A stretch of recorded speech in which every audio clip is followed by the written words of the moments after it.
ప్రేమ కలిగిన తండ్రి, దయగలిగిన దేవా, ఈ బోరబండ కళాశాలనైనా ప్రేమించి మిమ్మల్ని ప్రేమించి మీ పిల్లల ద్వారా తండ్రి ఈ ప్రాంతంలోనైనా ఎంతో ప్రయాసాలకు వచ్చి నడిపిస్తున్న సంఘాన్ని బట్టి నైనా ధన్యవాదాలు. పెద్దలుగా ఉండి నాయకులుగా ఉండి నడిపిస్తున్న మీ బిడ్డలందరినీ దీవించండి. సహకారులుగా నిలిచిన ప్రతి కుటుంబాన్ని జ్ఞాపకం చేసుకునండి. నేటి ఆరాధనలో తండ్రి మీ కుమారుల ద్వారా విలువైన వాక్కులు మాకు నేర్పించిన విధానాన్ని బట్టి ధన్యవాదాలు. మరలా మిగిలిన ఈ సమయంలో మరికొన్ని సంగతులు మీ గ్రంథం నుంచి మేము ధ్యానం చేస్తుండగా మా అందరి మనోనేత్రం వెలిగించండి. కేవలం విని విస్మరించే వారిగా ఉండకుండా మా మనసులనైనా మార్చుకొని మమ్ములను మేము తగ్గించుకొని తండ్రి మీ సేవలోనైనా నమ్మకంగా కొనసాగలిగే భాగ్యాన్ని చేరి వచ్చిన మా అందరికీ దయచేయమని వేడుకుంటూ యేసుక్రీస్తు వారి పవిత్రమైన నామమున ఈ ప్రార్థన అడిగి వేడుకుంటున్నాం మా తండ్రి, amen. The college of Bible technology మరి బోరబండ ఆరాధనకు విచ్చేసిన వేదికను అలంకరించిన దైవజనులకు చేరి వచ్చిన మీ అందరికీ క్రీస్తు పేరిట శుభములు తెలియజేసుకుంటున్నాను. వీళ్ళారా, మరి సమయంలో ఒక మంచి అంశాన్ని మనం నేర్చుకుందాం. అలవాటులో పొరపాట్లే అలవాట అనే పాఠాన్ని మనం నేర్చుకుందాం. అర్థమైందా? అలవాటులో పొరపాట్లే అలవాట. అర్థమైంది అందరికీ?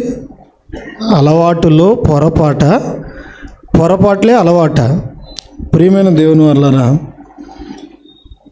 ఒకనాడు భక్తి జీవితాన్ని కొనసాగించక ముందు మనమంతా కూడా లోకంలో ఎన్నో తప్పులు చేయటం మన అందరికి కూడా అలవాటు. అదేనా? తప్పులు చేయటం అలవాటు.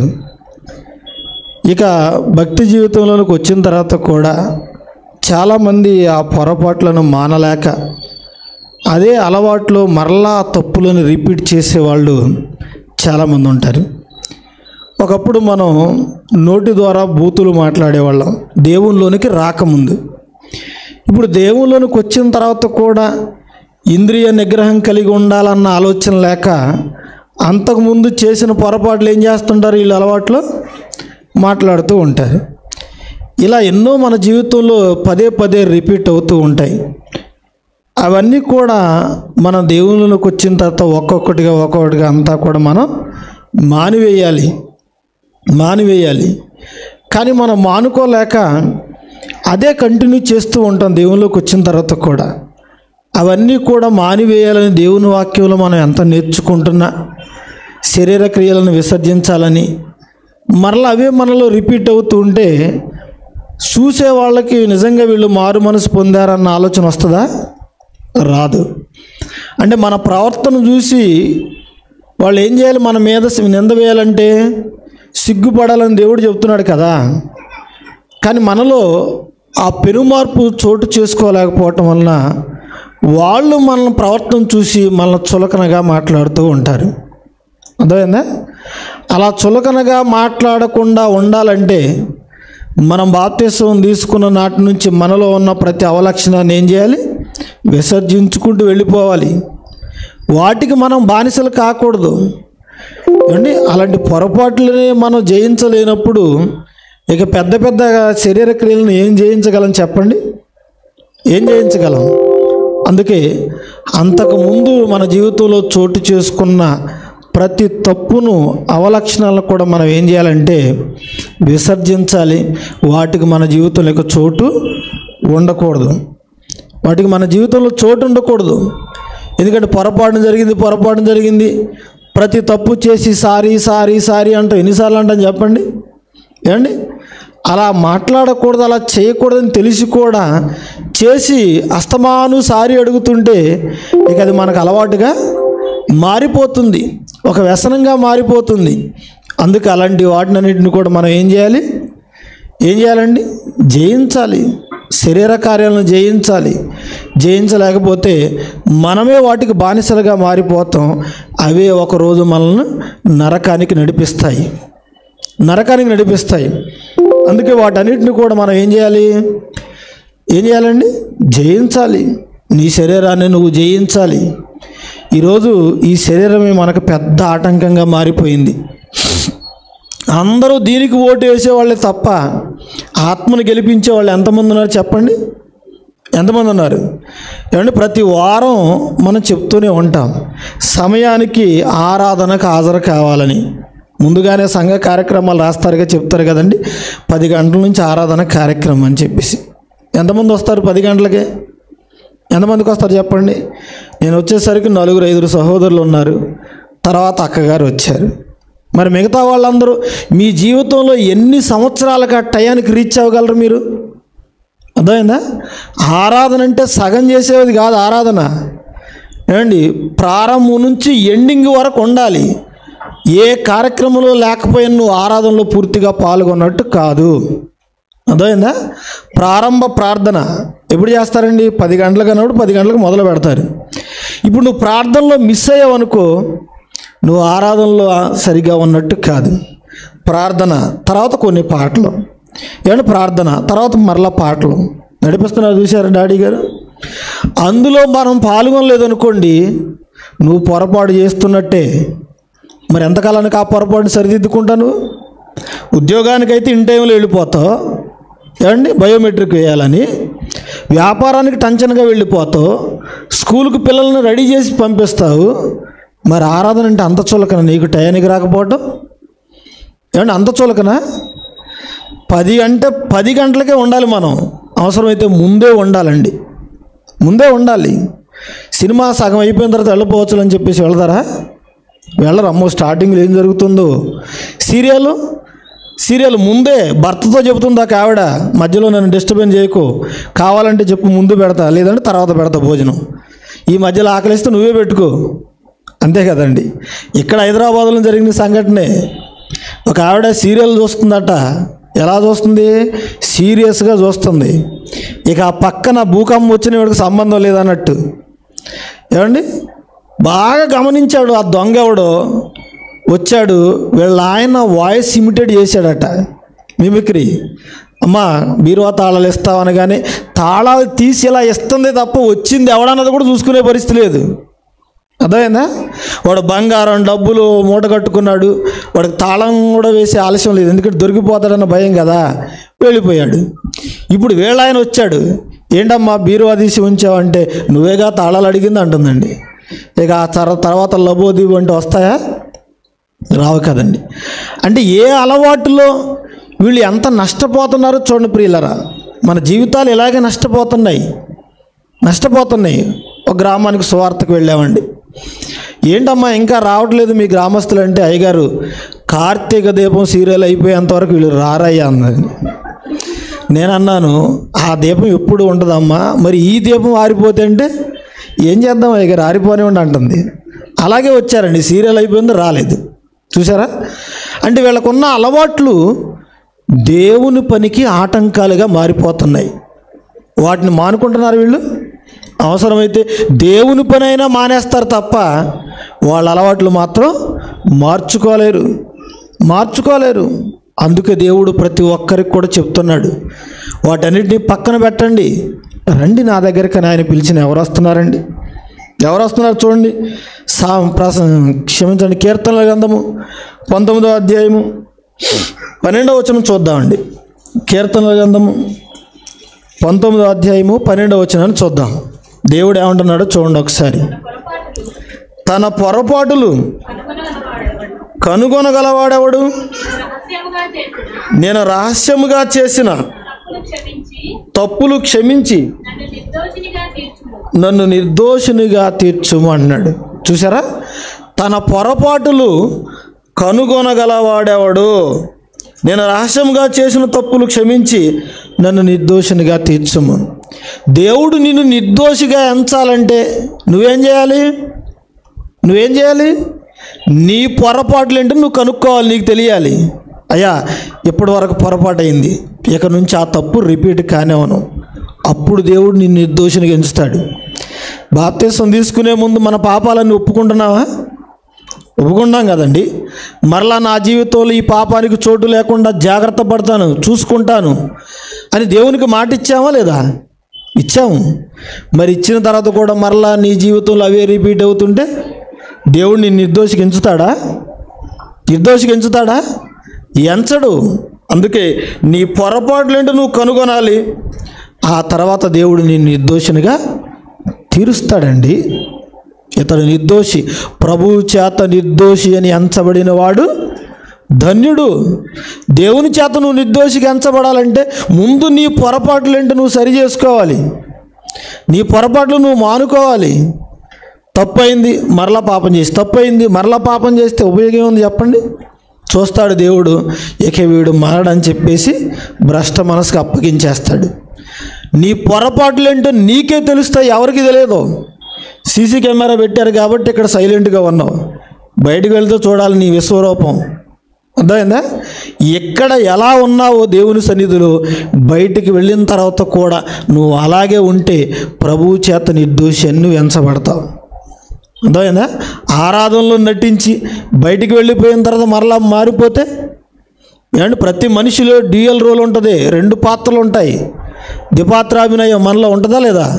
దేవుడు చెప్తున్నాడు కదా, ద్విమనస్కులను నేను ద్వేషించుచున్నానని చెప్పేసి.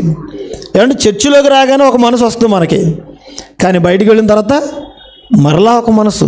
ఒక అతను అంటున్నాడండి, బైబిల్ పట్టుకుంటే పౌలు అయిపోతాడట, బైబిల్ పక్కన పెడితే సౌలు అయిపోతాడట అంటున్నారండి మనుషులే. అలాగంటున్నారు.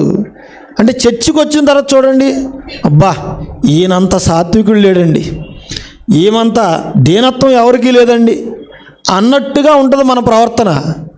ఇక బయటికి వెళ్ళిన తర్వాత చూడాలండి, చర్చిలో ప్రార్థనలు తెలుసు కదా, దుమ్మును ధూళిని పేడలో పురుగును అని చెప్పేసి అంటూ ఉంటారు. ఇక బయటికి వెళ్తే చూడాలి, దుమ్ము దులుపుతా అంటారండి. చూసారా? అంటే ఇవన్నీ మనం ఎంతకాలానికి మానుకుంటాం? ఎంతకాలానికి వీటన్నిటిని జయించగలం? ఈ పొరపాట్లు మనలో ఉండకూడదు. నీ పొరపాట్లు ఏంటో నువ్వు కనుక్కో, నీకే తెలుస్తుంది. ఏమండి, మనం చేసే ప్రతి తప్పు మనకు తెలుస్తుందా, పక్కన వాడికి తెలుస్తుందా? మనకే తెలుస్తుంది. ఎందుకంటే నీ హృదయం నీ మీద దోషారోపణ చేస్తుంది అన్నాడు. ఎవడి హృదయం వాడి మీద దోషారోపణ చేస్తుందో ఆ దోషారోపణలన్నింటిని కూడా తీసి పక్కన పెట్టాలి. ఎవరికి తెలియదండి, ఒక్క దేవుడికి నీకు తప్ప మూడో కంటికి కూడా తెలియదు నువ్వు చేసే తప్పు. అర్థమైందా? మనం చేసే తప్పులు ఎవరికి తెలుస్తాయి? దేవుడు తెలుస్తాయి మొదట. ఎందుకంటే ఆయన కంటికి కనిపించిన సృష్టం అంటూ ఏది లేదు. నీ హృదయంలో ఆలోచించినది కూడా దేవునికి తెలుస్తుంది. ఎందుకంటే ప్రతి మనిషి హృదయాంతరంగమున ఆయన ఎరిగినవాడు. అంటే మీ ఇద్దరికే తెలుస్తుంది. ఇప్పుడు ఆ ఆలోచన, ఆ పొరపాటు కార్యరూపం దాల్చకముందే నువ్వు మనసులోనే క్షమాపణ అడిగావనుకో దేవునికి, నీ పొరపాట్లను నువ్వు క్షమించుకున్నవాడవుతావు. దేవుని చేత నిర్దోషి అని ఎంచబడినవాడవుతావు. అంటే మనసులో వచ్చిన ఆలోచన అక్కడే ఏం చేయాలి? తుంచివేయాలి. అది కార్యరూపం దాల్చిందా, ఏమండి, ప్రాణాలు పోవచ్చు, నష్టం జరగవచ్చు, లేదా విశ్వాసం నుంచి కొందరు తొలగిపోయే పరిస్థితి ఉంటుంది. అందుకే అలాంటి పరిస్థితులు మన జీవితంలో ఉండకూడదు. నీ పొరపాట్లు ఏంటో నీకే తెలుస్తుంది. కాబట్టి నేను తోటి సహోదరుల పట్ల ఎలా ఉన్నాను, తోటి సోదరీమణుల పట్ల ఎలా ఉన్నాను అని చెప్పేసి నీకు నువ్వే ఒక్కసారి ఆలోచించుకుంటే ఇక మీదట అలాంటి పనులు చేయకూడదు అన్న ఆలోచనకు నువ్వు రావాలి. అదే దేవుడు కోరుకుంటున్నాడు. ఇర్మియా గ్రంథం 8వ అధ్యాయము 6వ వచనం చూద్దాం. ఇర్మియా గ్రంథం 8వ అధ్యాయము 6వ వచనం చూద్దామండి. నేను చెవియొగ్గి వారి మాటలు వింటున్నాను, పనికి మాలిన మాటలు వారు మాట్లాడుతున్నారు. నేనేమి చేసినని చెప్పి తన చెడుతనమును గూర్చి పశ్చాత్తాపపడువాడు ఒక్కడు కూడా లేడట. చూసారా? నేనేం మాట్లాడుతున్నాను, అసలు నా నోటి నుంచి ఏమొస్తుంది? చర్చికి వెళ్ళిన తర్వాత ఇదే నోటితో వాక్యం చెప్తున్నాను, ఇదే నోటితో వాక్యం చదువుతున్నాను, ఈ చెవులతోనే వింటున్నాను. మరి ఆ విన్న మాటల ప్రకారం హృదయంలో విశ్వసించాలా వద్దా? ఆ మాటలకు కట్టుబడి ఉండాలా వద్దా? కట్టుబడి ఉండాలి కదండి. కానీ దేవుడట ఇద్దరు మనుషులు కనపడితే ఏం మాట్లాడుకోవాలో తన గ్రంథంలో రాశాడా? మలాకి 3:16 చదువుకున్నాం కదండి, ఎన్నిసార్లు చదివాం? ఇద్దరు మనుషులు ఎదురవుతే ఏం మాట్లాడుకోవాలి? ఏమండి, సోదరీమణులు కానీ సహోదరులు కానీ ఇద్దరు కలిశారనుకోండి, ఏం మాట్లాడుకోవాలి? దేవుని వాక్యం తప్ప, దేవుని పని తప్ప మరొకటి మాట్లాడుకోకూడదండి. మరొకటి మాట్లాడుకోకూడదు. నువ్వు మాట్లాడే ప్రతి మాట దేవుడు చెవియొగ్గి ఆలకిస్తున్నాడు, వింటున్నాడట. ఏం మాట్లాడుతున్నారట? పనికి మాలిన మాటలు, పనికి మాలిన మాటలు. ఏమంటే పనికొచ్చే మాటలైతే సంఘానికి క్షేమం, పనికొచ్చే మాటలైతే సంఘానికి క్షేమం అండి. సంఘము క్షేమాభివృద్ధి పొందాలంటే ప్రతి ఒక్కరు కూడా నోటితో ఏం మాట్లాడాలి? మంచి మాటలు.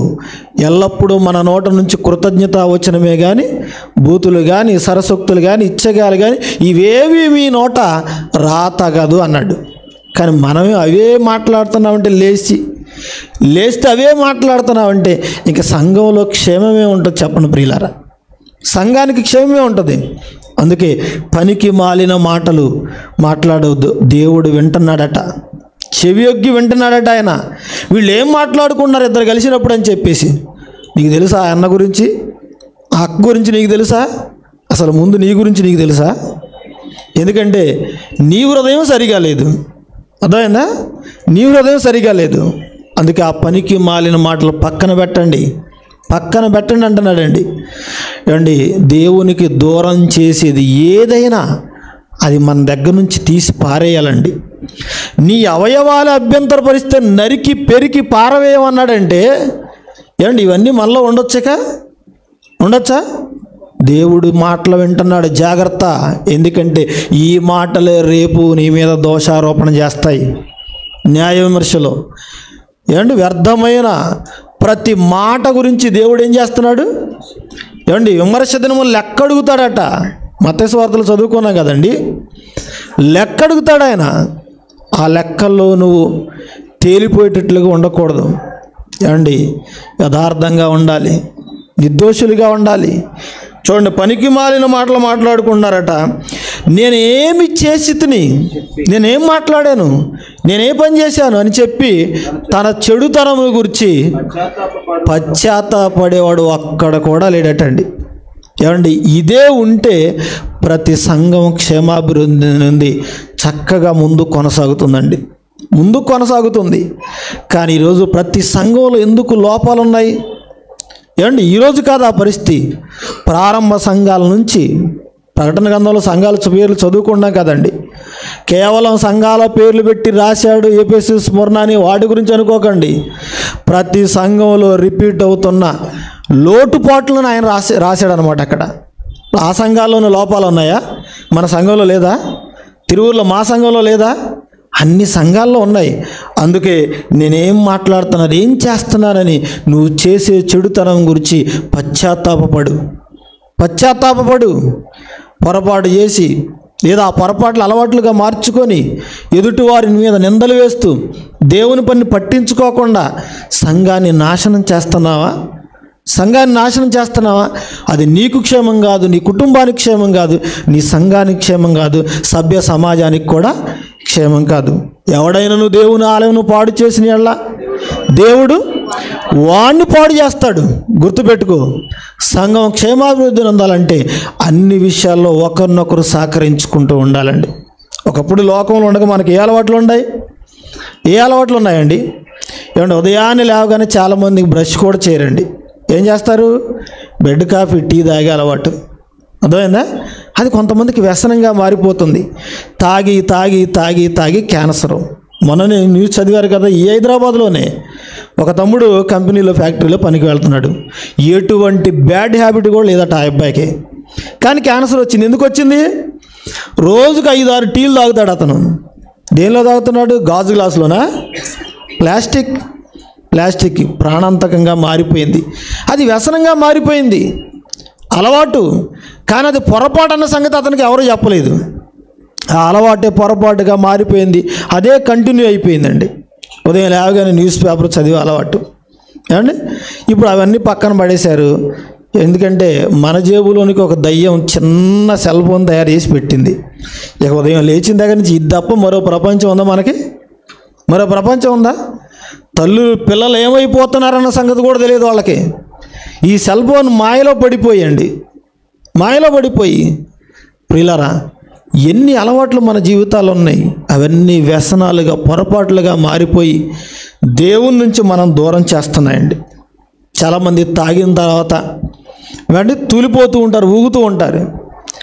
ఇప్పుడు ఆ తాగలేదు అనుకోండి, తాగకపోయినా ఊగుతూ ఉంటాడు, షివరింగ్ వస్తూ ఉంటుంది. ఎందుకు? ఇది లోపలికి వెళ్ళలేదు కాబట్టి. అది అలవాటు, వాళ్ళకి అలవాటుగా మారిపోయింది. ఏమంటే సిగరెట్లు చూడండి, ఫ్రెండ్స్ అంతా ఒక చోట కూర్చొని ఒకటి తాగిన సిగరెట్ 10 మంది తాగుతూ ఉంటారు. అలవాట్లండి, వ్యసనాలు. ఇవన్నీ మానలేరు వాళ్ళు ఎంత చెప్పినా కానీ. ఒక తండ్రి బెంగళూరులో సిఐ అండి. కొడుకు చెప్తున్నాడు, ఒరే నాలాగా మంచి ఆఫీసర్ అవ్వాలరా, నువ్వు మంచి జాబ్ తెచ్చుకోరా, క్రమశిక్షణ అలవర్చుకోరా అంటే పబ్జీ ఆడొద్దన్నందుకండి ఆ సిఐ తండ్రిని రోకల బండతో కొట్టి చంపేశాడండి. చూసారా ఎలా మారిపోయారు? అంటే మనం చేస్తున్న చిన్న చిన్న వ్యసనాలు, పొరపాట్లే మన ప్రాణాలను హరించేవిగా ఉన్నాయి. వీటన్నిటిని పక్కన పెట్టాలి. ఇవి లోక సంబంధమైన వ్యసనాలు. మరి దేవుళ్ళకి వచ్చిన తర్వాత కూడా అవి మానలేకపోతున్నామంటేనండి, ఈ 2 జీవితాలు బలి చేసుకుంటున్నాం మనం. ఒకటి శరీర సంబంధమైన జీవితం, 2 ఆత్మ సంబంధమైన జీవితాలు. ఏమండి, ఈ 2 జీవితాలు కూడా బలైపోతున్నాయి. అందుకే నువ్వు క్షేమాభివృద్ధి నొందాలన్నా, నీ కుటుంబం బాగుండాలన్నా, సంఘం బాగుండాలన్నా, ఏ రోజైతే బాప్తిస్మం తీసుకున్న సంఘంలో అడుగు పెట్టావో, ఏ ఆశయాలతో ఈ సంఘానికి వచ్చావో అదే ఆశయాలు తుద వరకు కొనసాగాలి నీలో. కానీ మన ఎయిము పక్కకు వెళ్ళిపోయిందండి. ఏ లక్ష్యంతో అడుగు పెట్టామో ఆ లక్ష్యాలు ఇప్పుడు మనందరిలో ఉన్నాయా? ఉంటే సంఘం క్షేమాభివృద్ధి ఉంటుంది, లేకపోతే పతనానికి దారి తీస్తుంది. అందుకెక్కనైనా ప్రతి విషయంలో కూడా మనం జాగ్రత్తగా ఉండాలి. ప్రతిదాన్ని రెక్టిఫై చేసుకోవాలి, పశ్చాత్తాపడాలి. ఒకవేళ మనలో ఏమైనా తప్పులు ఉంటే, అదే కదా ఇర్మియా గ్రంథాలు చెప్తున్నాడు 8:6లో, పనికి మాలిన మాటలు మాట్లాడుతున్నారట. నేనేం మాట్లాడుతున్నారు, ఏం చేస్తున్నానని తాను చేసిన పనిని గురించి, చెడుని గురించి పశ్చాత్తాపడి తిరిగి మారు మనసు పొందేవాళ్ళు ఒక్కడు కూడా లేడటండి. ప్రియులారా, మనుషులకి ఏం అలవాటు అయిపోయినాయో చూడండి, ఎలాంటి అలవాట్లు అలవర్చుకున్నారు చూడండి. అదే ఇర్మియా గ్రంథము 22వ అధ్యాయము 21వ వచనం చూద్దామండి. ఇర్మియా గ్రంథము 22వ అధ్యాయము 21వ వచనం. నీ క్షేమ కాలములలో నేను నీతో మాట్లాడాను గాని నేను విననని నువ్వు అంటున్నావు. నా మాట వినకపోవుటే నీ బాల్యము నుంచే నీకు వాడుకయ్యింది. వాడుకంటే ఏంటి? అలవాటు అండి. ఈ అలవాట్ల పొరపాట్లుగా మార్చేసుకున్నాడు. ఒకప్పుడు అలవాట్లో పొరపాటు అయింది, ఇప్పుడు పొరపాట్లు అలవాటుగా మారిపోయిందట. దేవుడు అదే చెప్తున్నాడు, నీ క్షేమకాలంలో నేను నీ దగ్గరకు వచ్చి నీతో మాట్లాడానయ్యా. ఏమంటే దేవుడు ఎప్పుడైనా మీ దగ్గరకు వచ్చి మాట్లాడాడా? దేవుడు మాట్లాడటం అంటే ఏంటి? ఇదిగో ఆరాధన, సెమినారు, స్త్రీల కూడిక, జూమ్ మీటింగ్, గూగుల్ మీటింగ్, ఇవన్నీ ఏంటనుకున్నారు? దేవుడు నీతో మాట్లాడుతున్నాడు. యెహోవా మీకు దొరుకు కాలమందే ఆయన్ను మీరు వెతకండి, ఆయన మీ సమీపమున ఉండగానే మీరు ఆయనను వేడుకోండి అన్నాడు. ఈ కార్యక్రమాలేనండి దేవుడు మన దగ్గరకు రావటం అంటే, దేవుడు నీతో మాట్లాడటం అంటే ఇవేనండి. కానీ మనం ఆ టైం అంతా వేస్ట్ చేసుకుంటాం, వినటానికి అస్సలు ఇష్టపడ్డాం. ఈ మనిషి అలాంటి వాడంటే ఎంతవరకు ఎదుటివాడికి చెప్పడానికి ఇష్టపడతాడు తప్ప ఎదుటివాడు చెప్పేది వినటానికి ఇష్టపడ అంతా నాకే తెలుసు అనుకునే స్వభావం మనిషికి. దేవుడు మాట్లాడుతున్నప్పుడు విను. దేవుడు మాటేనండి నిజమైన రెపెంటెన్స్ మనలో తీసుకుని వచ్చేది. ఆ మాట సేవకుడు ద్వారా మాట్లాడిస్తాడు దేవుడు. ఏమండి, ప్రపంచంలో అతిపెద్ద ఉద్యోగం పేరు చెప్పండి. ఏమండి, అతిపెద్ద ఉద్యోగం ఐక్యరాజ్య సమితి కార్యదర్శి అనుకోకండి, ఐరాస కార్యదర్శి కాదు, సేవకుడు పని అండి. సేవకుడు పని. పరలోకంలో కనిపించని దేవునికి ఈ భూమి మీద కనిపించే ప్రతిరూపమే సేవకుడు అండి. మరి ఆ సేవకుడు మాట వినకపోతే, ఆయన మాట వినాలని పెందలకడ పంపిస్తున్నాడంటే సేవకులను. ఏమంటే ప్రవక్తలు పంపించాడు. ఆ తర్వాత యేసుక్రీస్తు వారు కూడా యెరూషలేము దేవాలయానికి ఎప్పుడు వెళ్ళాడు? పెందలకడ వెళ్ళాడండి. ఆయన దయగల మాటలు వినటానికి కూడా ప్రజలు కూడా పెందలకడే వస్తున్నారట, పెందలకడే వస్తున్నారు. ఈరోజు ఈ మెసేజ్ ఉన్నారు, బాగానే ఉంది. రేపు 10 గంటలకు ఆరాధన అంటే వచ్చే ఆదివారం అందరూ 10 గంటలకు వస్తారా? రాకపోతే మీరు పొరపాటు చేస్తున్నట్టే. సంఘ కార్యక్రమాలంటే అన్నింటిలో ఉండాలండి. అపోస్తుల కార్యక్రమం ఏంటి? అపోస్తుల కట్టుబాటు ఏంటి? బోధ. అపోస్తుల రూల్స్ అండ్ రెగ్యులేషన్స్ ఏంటండి? ఏమండి? అపోస్తుల బోధ, సహవాసం, ఏమంటే ప్రార్థన, రొట్టె విరుచుట ఎడతెగక ఉండాలి. ఇప్పుడు ప్రారంభ ప్రార్థనలో మీరు లేరనుకోండి, ఎడతెగక ఉన్నట్టేనా? కొంతమంది కొన్ని పాటలు పాడిన తర్వాత వస్తారు, ఆరాధనలో పాల్గొన్నట్టేనా? అన్నింటిలో ఉండాలి. ప్రారంభం నుంచి ముగింపు వరకు, ఏమంటే ఆశీర్వాద ప్రార్థన వరకు ఉండాలి. ప్రకటనలు విని వెళ్ళాలి. మరి ఇది అలవాటైందా? మనకి అలవాటైందా? మీరు గుండె మీద చేసుకుని ఆలోచించుకోండి. బాప్తీసం తీసుకొని ఎన్ని సంవత్సరాలు అయింది? ఎప్పటి వరకు మీరు ఇది అలవాటు కాలేదంటే మీరు పొరపాట్లు చేస్తున్నారా లేదా? పొరపాట్లు చేస్తున్నారా? సంఘమంతా సమయానికి వచ్చి కూర్చోవాలండి, సమయానికి వచ్చి కూర్చోవాలి. ఏమండి? సమయమును సద్వినియోగము చేసుకోవాలన్నాడు. వెళ్ళపోతే ఏమవుతుందిలే, వాక్యం టైంకి వెళ్ళొచ్చు కదా. మరి వీళ్ళందరూ పని లేక వస్తున్నారా? నీలాంటి పనులు లేవు వాళ్ళకే. సంఘం అంటే కట్టుబాటు ఉండాలి. దేవోక్తి లేని ఎడల జనులు కట్టులేక తిరుగుతారు.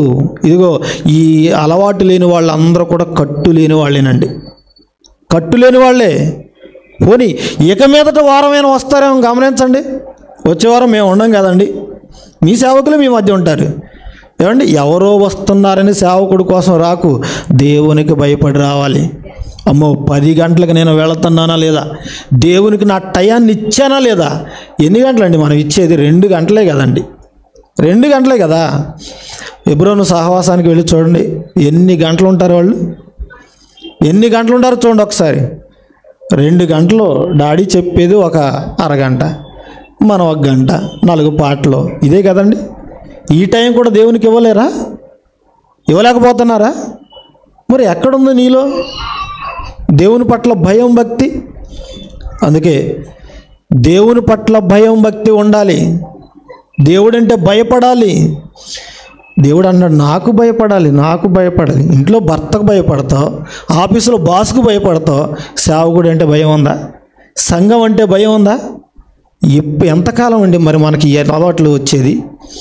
ఎంతకాలానికి ఈ అలవాట్లు మనం అలవర్చుకుంటాం?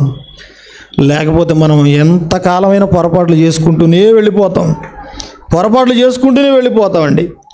హోషేయ గ్రంథం 4వ అధ్యాయము ప్రారంభ వచనం నుంచి, హోషేయ గ్రంథం 4వ అధ్యాయము ప్రారంభ వచనం నుంచి చూద్దామండి.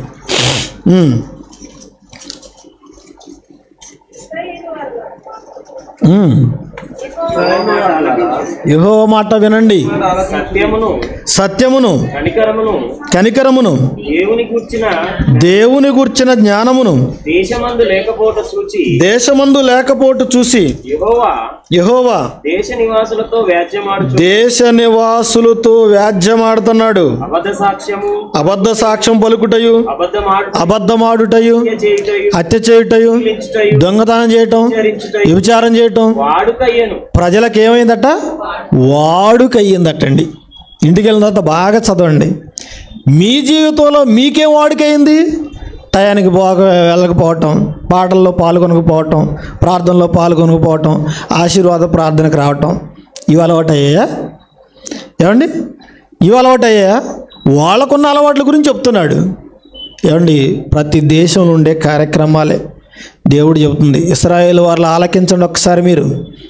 ఇదిగో నేను మీతో వ్యాజ్యం ఆడుతున్నాను. దేవుడు గొడవ పడుతున్నాడటండి. ఎందుకట? దేవుని గూర్చిన జ్ఞానం లేకపోవటం చూసటండి. దేవుని గూర్చిన జ్ఞానం లేకపోవటం చూసి, ఏమండి మన పిల్లలు కానీ మన సంఘంలో కానీ ఎవరైనా దేవుని గూర్చిన జ్ఞానంలో ఎదగలేకపోతున్నారంటే వాళ్ళతో గొడవ పడేవాళ్ళు ఎవరైనా ఉన్నారా? ఎందుకు ఎలా ఉన్నావు? నిర్లక్ష్యంగా ఉన్నావు? దేవుని జ్ఞానం లేకుండా ఎలా బ్రతుకుతావు? నువ్వు పరలోకానికి ఎలా వెళ్తావు అని ఎవరైనా గొడవ పడేవాళ్ళు ఉన్నారా? దేవుడు గొడవ పడుతున్నాడండి మన అందరితో. ఇదిగో మీలో జ్ఞానం లేదు, నేను చెప్పే మాటలు మీరు ఆలకించడం లేదు, మీ అందరిలో ఎన్ని అలవాట్లు ఉన్నాయో చెప్తున్నాడు. అబద్ధం ఆడటం ఉందట, అబద్ధ సాక్ష్యం చెప్పటం కూడా ఉంది. రెండు వేరు వేరే ఒకటా? రెండు వేరు వేరండి. స్వతహాగా మనం అబద్ధం ఆడతాం, అబద్ధం ఆడి సాక్ష్యం చెప్పే వాళ్ళు కూడా వేరేగా ఉంటారు. ఏమంటే దొంగతనం, వ్యభిచారం, నరహత్య ఇవన్నీ ప్రజలకు ఏమైపోయిందట? వాడుక అలవాటయిందట. ఏమండి అలవాటైందట. ఆ అలవాట్లే కాస్త నిత్య జీవితంలో పొరపాట్లుగా ఇక అలా కొనసాగుతూ ఉంటాయి. అందుకే ఇవన్నీ మానండని దేవుడు హెచ్చరిస్తున్నాడండి. ఇవన్నీ మానుకోండి. సంఘ క్షేమాభివృద్ధులు నీ పాత్ర ఏంటో సమర్థవంతంగా నిర్వహించాలి. నేను లేకపోతే ఆ పని ఎవడు చేస్తాడో చూస్తా అనుకో, నేనే వెళ్ళి చేయాలి, అది నాకు ఆశీర్వాదం, నా కుటుంబానికి ఆశీర్వాదం అని నువ్వు అనుకోవాలి. అప్పుడు నువ్వు, నీ కుటుంబం, సంఘం అంతా బాగుంటారండి. నువ్వు లేకపోతే ఆ పని ఆగుతుందా? నువ్వు లేకపోతే ఎవరు చేయరా? అలా అని నువ్వు అనుకున్నావు అనుకో, దేవుడు నిదానంగా నిన్ను పక్కన పెట్టేస్తాడు. వాడు అనుకున్నాడట, మా కోడి పుంజు కుయ్యకపోతే ఎలా తెల్లారిదో చూద్దామని తీసుకెళ్ళి ఊరు బయట గట్టు మీద కట్టేసి వచ్చాడట. తెల్లవారేసరికి నక్కలు వీక్కొని తిన్నాయి. ఇప్పుడు వీడు కోడి కుయ్యకపోతే తెల్లారటం ఆగిందా? అరచేతిని అడ్డు పెట్టి సూర్యకాంతిని ఆపుతావా? నీకు కనపడ్డాము నువ్వు చెయ్యి మూసుకుంటే కళ్ళకు, కానీ లోకానికి ఆగదు కదా వెలుగు. నువ్వు నేను చేయకపోతే ఎవరు చేస్తారని భీష్మించుకొని కూర్చున్నావు అనుకో, నిన్నే పక్కన పెడతాడు దేవుడు, నిన్నే పక్కన పెడతాడు. అందుకే ప్రియులారా, నా పాత్ర ఉండాలనుకో, నేను లేకుండా పని చేస్తే నాకు ఎలా ఆశీర్వాదం వస్తుందో అనుకో. ఏమండి ఎవరు వచ్చినా రాకపోయినా చేసేవాడు చేసుకుంటూ వెళ్ళిపోతూనే ఉంటాడండి. అది ఆగదు దేవుని పని. చూశారు కదా సువార్త కార్యక్రమంలో మొన్ననే 6 రోజులు చేసామండి. సువార్త చేయటం అంటే మాకు ఇష్టం. ప్రారంభం నుంచి మేము నేర్చుకున్నది అదేనండి. కోఆర్డినేటర్గా ఉన్న దగ్గర నుంచి, అంతకు ముందు నుంచే, అసలు ఏ బాధ్యత లేనప్పటి నుంచే ఇంటింటికి సువార్త కార్యపత్రాలు ఇవ్వాలి, కరపత్రాలు పంచుకోవాలి. సాయంకాలానికి ఒక సెంటర్లో మీటింగ్ పెట్టుకోవాలి. ఏమన్నా పంచుతున్నప్పుడు చూశారు కదా ఎంతమంది ఉన్నారు పంచేవాళ్ళలో? నేను, నా భార్య, మా ప్రిన్సిపల్, ఆయన భార్య, మిగతా వాళ్ళందరూ ఎప్పుడు వచ్చారు? మేము అవన్నీ ఏర్పాటు చేసుకున్న తర్వాత, అంటే మా సంఘంలో కూడా ఉందా లోపం? అన్ని చోట్ల ఉంటుంది. వాళ్ళ కోసం మనం కూర్చున్నాం అనుకోండి, దేవుని పని జరుగుద్దా ఆగిపోయిద్దా? అంటే ఎవరో వస్తారు ఏదో చేస్తారని ఎదురు చూసి నిన్ను మోసపుచ్చుకోవద్దు. వాళ్ళు వచ్చినా రాకపోయినా నీ పని నువ్వు చెయ్యి. నీ చేతికి వచ్చిన ఏ పనైనా శక్తి లోపం లేకుండా చెయ్యాలండి. కానీ మనం ఏం చేస్తున్నాం చెప్పండి? ఏం చేస్తున్నాం? ఎప్పుడు చేసేవాళ్ళే చేస్తూ ఉంటారండి. చూడండి, సంఘంలో ఏ సంఘంలోనైనా ఎప్పుడు చేసేవాళ్ళే చేస్తూ ఉంటారు, చూసేవాళ్ళు చూస్తూనే ఉంటారు. ఇప్పుడు ఆశీర్వాదం ఎవరికి? పరలోకం ఎవరికి? చేసేవాడికే. బలా నమ్మకమైన మంచి దాసుడా, నువ్వు మిక్కిలి కొంచెంలో నమ్మకంగా ఉన్నావయ్యా, తీసుకో. నువ్వు అనేక వాటి మీద నమ్మకంగా ఉండు. ఈ కొద్దిలో నమ్మకంగా లేవనుకో, దేవుడు నీ ఆత్మీయ జీవితాన్ని అక్కడే ఉంచుతాడు. ఇంకా నువ్వు దిగజారిపోతావు. కలిగిన ప్రతి వానికి ఇయ్యబడుతుంది.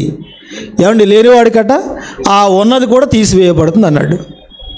మనం వింటూనే ఉంటాం, కానీ ఎప్పుడు కూడా ఆ వాక్యాన్ని మనకు అప్లై చేసుకోం. ప్రియులారా, స్వతహాగా మనలో స్వస్థ బుద్ధి ఉండాలండి. స్వస్థ బుద్ధి. నా వలె నా పొరుగు వాడిని ప్రేమించాలి. సహోదరి కావచ్చు, సహోదరుడు కావచ్చు.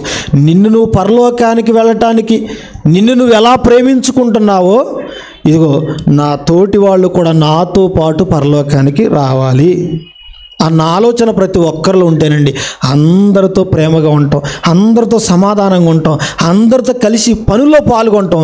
ఒకవేళ పక్కన ఎవరైనా నిర్లక్ష్యంగా ఉంటే వాళ్ళని పురికొల్పుతాం దేవుని పనిలో ఉండాలని. మరి ఉందా మనలో? అది ఉందంటారా? ఎవరికి వారే యమునా తీరు అన్నట్లుగా ఉండిపోతానండి. సంఘంలో క్షేమమే ఉంటుంది, అభివృద్ధి ఉంటుంది. చెప్పండి ప్రియులారా, అభివృద్ధి ఉంటుంది. మన చేతనైతే సంఘ అభివృద్ధిలో ఒక వస్తువు ఇవ్వగలమా? ఒక రూపాయి ఇవ్వగలవా? నీ శరీరాన్ని ఇవ్వగలవా? నీ కాలాన్ని ఇవ్వగలవా? చివరికి నిన్ను నీవే సమర్పించుకోగలవా దేవునికి? ఎవడైనా నన్ను వెంబడించిన ఎడల, ఏమన్నాడు ఆయన? ప్రతి దినము ఆయన సిలువను ఎత్తుకోవాలి, ఆ చివరికి తనను తానే ఉపేక్షించుకోవాలన్నాడు కదండి. నేను నేను నేను అనే పదం అండి ఎప్పుడూ మనలో ఉన్న గర్వాన్ని సూచిస్తుందన్నమాట. మనం అనరాదు, నేనే చేశాను, నేనే వచ్చానంటే ఉంది. కాస్త ఆలస్యంగా వచ్చినా మేమంతా వచ్చామని చెప్పరాదు. ఒకవేళ అలా రాకపోయినా, అమ్మో నేను రాకపోయినా నన్ను కవర్ చేశారు, రేపు సమయానికి వెళ్ళాలన్న ఆలోచన వాళ్ళలో వస్తుంది కదండి. కొద్ది నీకంటే తక్కువ ఇచ్చారు, నేనే ఎక్కువ ఇచ్చాను 10 మందిలో ఎందుకు గొప్పతనం? కుడి చేతి ఇచ్చింది ఎడమ చేతి తెలియకూడదన్నాడు కదా, బోర వద్దన్నాడు కదా. అందరూ సమానమని కలుపుకుంటూ వెళ్ళిపోరాదు. ఎవరి సామర్థ్యం కొలది వాళ్ళు ఇస్తున్నారు కదండి. నువ్వు ఎక్కువ ఇచ్చినా తక్కువ ఇచ్చినా పేరు కోసం కాదు, గొప్ప కోసం కాదు, ముందు మన దేవుని కార్యక్రమం జరుగుతుందా లేదా చూడాలి. అందుకేనండి మనలో ఉన్న ప్రతి పొరపాటును కూడా తీసివేయాలి. కొంతమందికి పుట్టిననాటి నుంచి అండి చివరి వరకు కొన్ని లక్షణాలు మారవండి.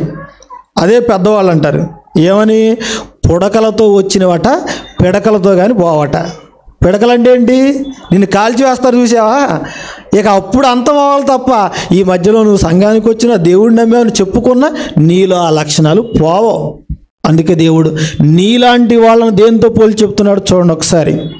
ఇర్మియా గ్రంథము 13వ అధ్యాయము 23వ వచనం. ఇర్మియా గ్రంథము 13వ అధ్యాయము 23వ వచనం. కూసు దేశస్థుడు తన చర్మాన్ని మార్చుకోగలడా?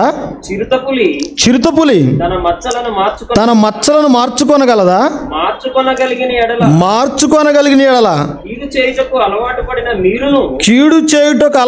పడిన మీరును మేలు చేయ వల్లపడును అన్నాడు.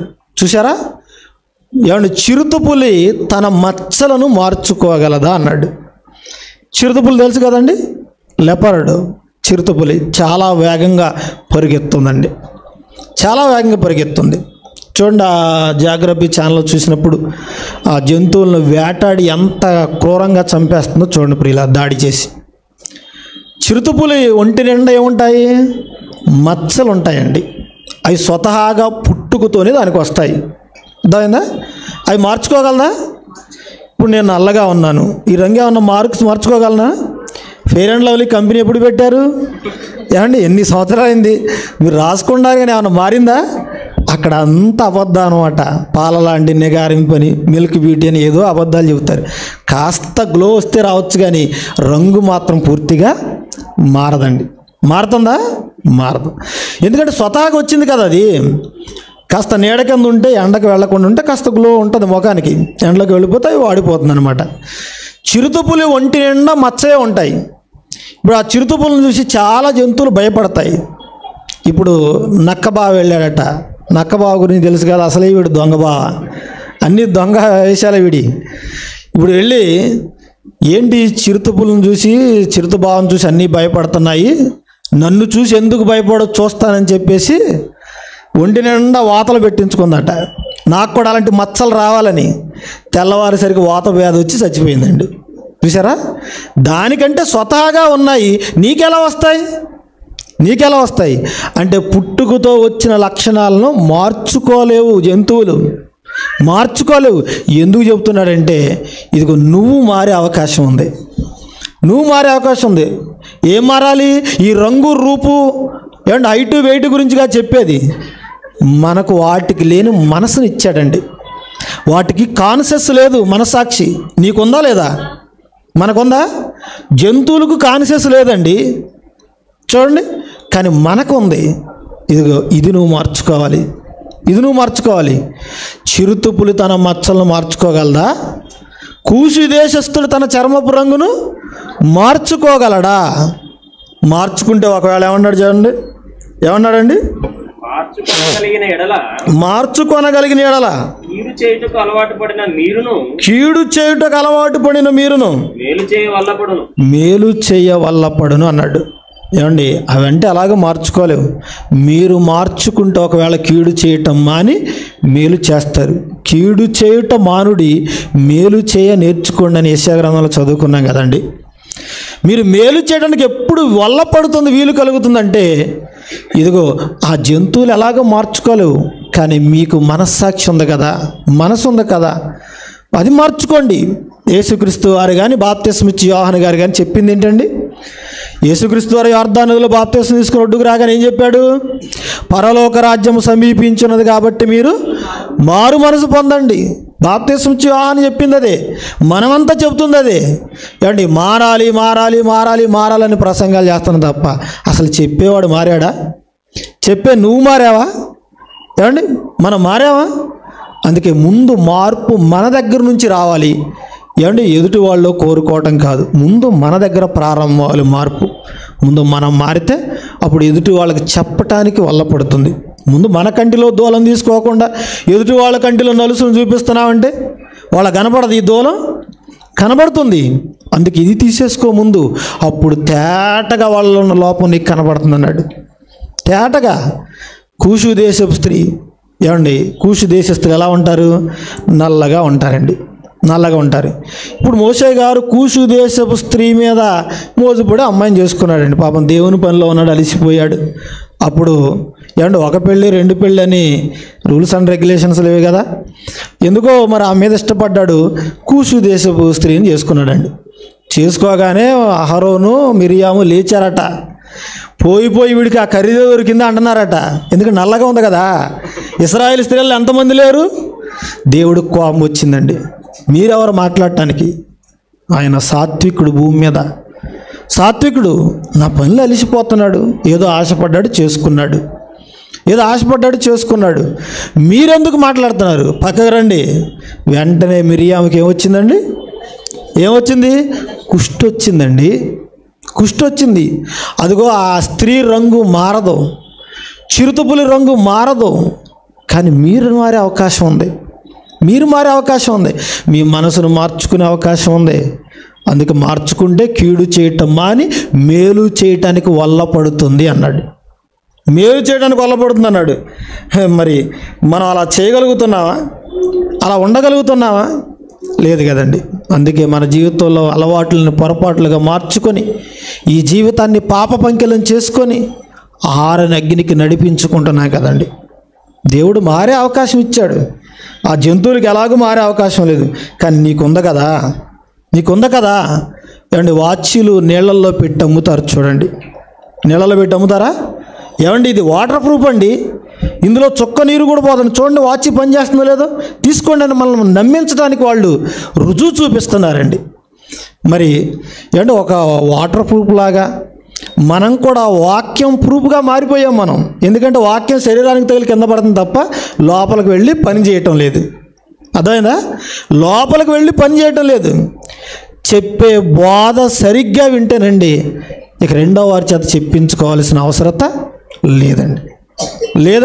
చూడండి 75 సంవత్సరాల వయసులో కూడా ఆయన మనంలో మార్పు కోసం ఎంత పరితపించిపోతున్నాడండి. నేను వాక్యంతో కన్నా నా పిల్లలేంటి ఇలా మారిపోయారని చెప్పేసి ఆయన ఎంత బాధపడతారో తెలుసండి. ఏమండి డైరెక్ట్గా ఆయన ముందు ఫేస్ టు ఫేస్ కూర్చున్నప్పుడేనండి ఆయన మనసులో ఎన్నో వేదనలు చెప్తూ ఉంటారండి తండ్రి గారు. అవన్నీ విన్నప్పుడండి నిజంగా మనం దేవుని పనిలో చక్కగా ఉండాలనిపిస్తూ ఉంటుంది, బాధ కలుగుతూ ఉంటుంది. ఆయన బాధ భూమి మీద ఈ తండ్రి ఎంత బాధపడితే పరమందున తండ్రి ఇంకెంత బాధపడాలి చెప్పండి. ఆయన బాధ, ఆయన మిమ్మల్ని గూర్చి చింతించుచున్నాడు. ఆ చింత దేనికి? నీలో నాలో మార్పు కొరకే కదండి, మార్పు కొరకే. కానీ ఇంకా మనం ఆ పొరపాట్లు అలవాట్లుగా మార్చుకొని నిజ జీవితంలోనండి జీవితాన్ని వ్యర్థంగా గడుపుకుంటున్నామండి. ఇచ్చిన పనిని జాగ్రత్తగా చేయాలి, అశ్రద్ధగా చేయకూడదు. యెహోవా కార్యం అశ్రద్ధగా చేయవాడు శాపగ్రస్తుడు. ఏమండి అది నువ్వైనా నేనైనా చిన్నవాడైనా పెద్దవాడైనా ప్రవక్త అయినా దేవుడు విడిచిపెట్టలేదండి. అశ్రద్ధగా చేసినందుకు, పొరపాటును చేసినందుకు. అదే చదువుకున్నాం కదండి. చూడండి ప్రసంగి గ్రంథం 6వ అధ్యాయం 5వ వచనంలో చదువుకున్నాం కదా. ఏమని చెప్పకూడదు అంటున్నాడు ప్రసంగి గ్రంథం? చూడండి 5వ అధ్యాయం 6వ వచనం.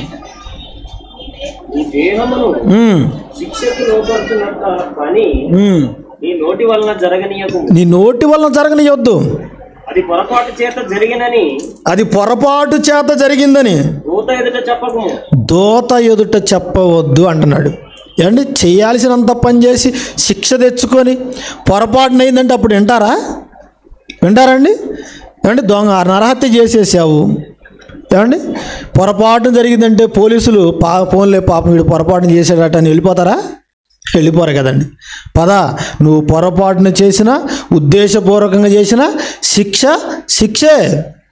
అంతే కదండి, చిన్నపిల్లలు చేసినా పెద్దవాళ్ళు చేసినా శిక్షే. చిన్నపిల్లవాడు కాబట్టి వీడికి ఏం తెలియదు అని అంటారా? చూడండి, బాల నేరస్తులను కూడా ఈరోజు జైల్లో పెడుతున్నారు. పిల్లలకు కూడా ప్రత్యేకమైన జైళ్ళు ఉన్నాయా లేదా? ఉన్నాయి కదండి. అందుకే దేవుని పనిలో ఎవరు కూడా నిర్లక్ష్యం చేయకూడదు. పొరపాటున దేవుని పనిని అశ్రద్ధ చేయకూడదు. మోషే గారండి నమ్మకంగానే పని చేస్తున్నాడు, అప్పటి వరకు నమ్మకంగానే చేస్తున్నాడు. చేస్తున్న మోషే ఒకప్పుడు దేవుడు చెప్పిన మాటని శ్రద్ధగా ఆలకించి దేవుని పనిని జరిగించాడా? జరిగించాడు. నిర్గమాకాండం చూడండి. నిర్గమాకాండం 17వ అధ్యాయం 6వ వచనం చూద్దామండి. నిర్గమాకాండం 17వ అధ్యాయం 6వ వచనం. ఇదిగో అక్కడ హోరేబులోని బండ మీద నేను నీకు ఎదురుగా నిలబడతాను. నీవు ఆ బండను కొట్టగా ప్రజలు త్రాగుటకు దానిలో నుండి నీళ్లు బయలుదేరినని మోషేతో సెలవీయగా మోషే ఇశ్రాయేలు పెద్దల కన్నుల ఎదుట అట్లు చేసెను. ఏమండి, ఏం చేశాడట మోషే? అట్లు చేశాను అనగానే చాలామంది చదువుకొని అట్లు చేశాడు అంటున్నారండి. అట్లు చేశాడంటే దేవుడు ఏం చెప్పాడో అది చేశాడనే అర్థమైందా? బండను కొట్టమంటే కొట్టాడనమాట. అది జరిగింది సన్నివేశం. ఇప్పుడు మోషే గారు శ్రద్ధగా దేవుడు చెప్పినట్టు చేశాడా? అక్కడ బండలోంచి నీళ్లు వచ్చాయి. చక్కగా వాళ్ళందరూ కూడా నీళ్లు తాగి దాహాన్ని తీర్చుకున్నారు కదండి. అలాగే రెండవసారి కూడా మరలా దేవుడు చెప్తున్నాడు. సంఖ్యాకాండం 20వ అధ్యాయము 4వ వచనం చూద్దామండి. సంఖ్యాకాండం 20వ అధ్యాయము 4వ వచనం. అయితే మేమును మా పశువులను ఇక్కడ చనిపోవునట్లు ఈ అరణ్యములోనికి యెహోవా సమాజమును మీరెలా తీసుకొచ్చారు?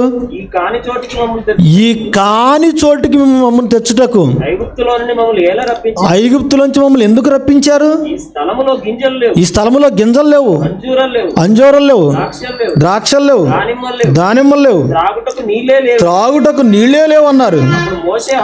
అప్పుడు మోషే అహరోనులు సమాజం ఎదుట నుండి ప్రత్యక్షపు గుడారము ద్వారానికి వెళ్ళారు.